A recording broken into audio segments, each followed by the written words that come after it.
Good morning, সবাই কেমন আছো? আশা করছি সবাই আছো ভালো, কিন্তু আমি ভালো নেই, কারণ দিন দিন কি আমার কপাল বড় হয়ে যাচ্ছে। আর এদিকে দেখো, সকালবেলা খাওয়ার জন্য প্রথমেই আমি নিয়ে নিয়েছি কতিলার জল, যেটা এই গরমে কিছু খাওয়ার না খাও এটা খাওয়া উচিত, কারণ এটা শরীরকে ঠান্ডা রাখে। তারপর এখানে নিয়েছি মুড়ি ঝুড়ির সঙ্গে বাড়িতে বানানো আম তেল আর দুটো ডালের বড়া।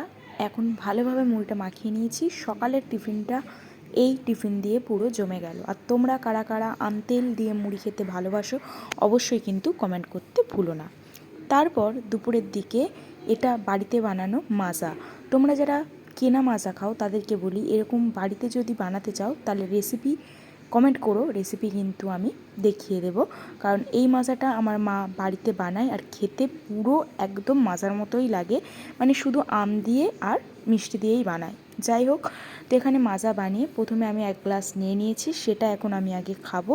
আর সত্যি বলতে বাড়িতে বানানো মাজা বলে বলছি না, তোমরা যদি একবার বাড়িতে বানিয়ে খাও না, মনে হবে যেন দোকানের মাজা ভুলেই যাবে।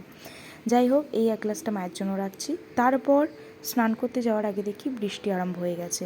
আর বৃষ্টি আমার এত ভালো লাগে, আর জানালা দিয়েই হাত বার করছিলাম যাতে বৃষ্টির জল আমার হাতে পড়ে। তারপর কিছুক্ষণ এরকম বসে থাকতে থাকতে তারপরে দেখি পুরো বাইরেটা মানে মেঘ যেমন করেছে, আর পুরো মানে হাওয়া হচ্ছিল, মানে কিছুক্ষণের মধ্যেই মনে হয় ঝড় আরম্ভ হবে, এরকম একটা আবহাওয়া তৈরি হয়েছিল। যাই হোক, আমি চলে যাচ্ছি এখন স্নান করতে। স্নান করে বার না হতে হতেই মা বলে বাইরে প্রচণ্ড ঝড় উঠেছে, আর আমি ছুটে ছাদে চলে এসেছি। এসে দেখি, তোমরাও শুধু দেখো, কিছু দেখা যাচ্ছে না, মানে দূরে দূরে যে ঘরবাড়িগুলো কিছুই দেখা যাচ্ছে না, এত প্রচণ্ড হারে আমাদের কলকাতাতে ঝড় বৃষ্টি আরম্ভ হয়েছে।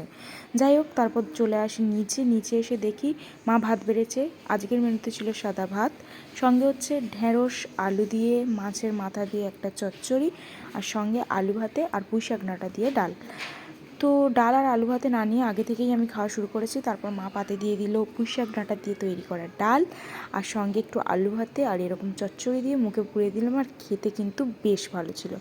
তারপর দুপুরের খাওয়া দাওয়া কমপ্লিট করে আমি চলে আসি জানালার কাছে। আর আমরা যে খাটটায় থাকি পুরো মানে আমাদের খাটের মাথার দিকেই জানালা। তারপর একটা হজমোলা খেয়ে বসে পড়ি। আজকে শ্যাম্পু করেছিলাম, তার জন্য চুলে ভাবলাম একটু সিরাম দিই। আমার টাকে চুল থাকুক আর না থাকুক, তাও একটু আধটু কেয়ার করি। যাই হোক, তারপর মুখে একটু দিয়ে দিই ফসফস। তারপরে তারপরে মুখে এটা দিয়ে তারপরে মুখটাকে একটু ভালোভাবে ঘষে নিই। যাই হোক, কিছুই না, এটা একটা রোজ ওয়াটার, সেটাই মুখে দিলাম। তো চলো, আজকের ভিডিওটা এই পর্যন্তই। ভালো লাগলে অবশ্যই করে একটা লাইক কমেন্ট শেয়ার করে চ্যানেলটাকে সাবস্ক্রাইব করে দিও। চলো টাটা, দেখা হচ্ছে নতুন একটা ভিডিওতে।